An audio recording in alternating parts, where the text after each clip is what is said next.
দুইটা দুইটা ভয়ঙ্কর পাপের কথা বলে দেই।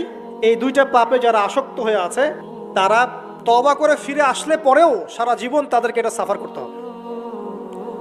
কথা বুঝতে পারছেন না? তওবা করে ফিরে এসেছেন মনে করেন, তারপরেও আপনাকে সারা জীবন এই পাপের ফলটা ভোগ করতে হবে। এক, মাদকদ্রব্য দীর্ঘদিন সেবন করেছেন, তওবা করেছেন, ফিরে এসেছেন, আল্লাহ হয়তো মাফ করে দিয়েছেন, আল্লাহ পাক মাফ করে দিয়েছেন, বাট আপনি আপনার দেহের যে ক্ষতিটা করে ফেলেছেন এটা পোষাতে পারবেন না। এক নাম্বার। দুই, তখন আপনি যদি বিয়ে করেন আপনি স্ত্রীকে সন্তুষ্ট করতে পারবেন না। হ্যাঁ। দুই নাম্বার হচ্ছে এই যে গোপনে যুবকরা যে পাপটা করে, মাস্টারবেশন, যেটাকে আমরা বলি হস্তমৈথুন, এই পাপ যেসব যুবকরা করছে বা করে, এবং অ্যাভেলেবেল এই পাপটা সবাই করে, কারণ এখন পর্নের যুগ, পর্ন দেখলে তো আর কোনো উপায় নাই, তখন তো এই পথেই যেতে হচ্ছে, নিজের উপরে নিজেকে জুলুম করতে হচ্ছে। যারা হস্তমৈথুন অভ্যস্ত হয়ে গেছে এরা যদি তওবা করে ফিরেও আসে, শরীরের যে ক্ষতিটা হয়েছে এটা পূরণ হবে না কখনো।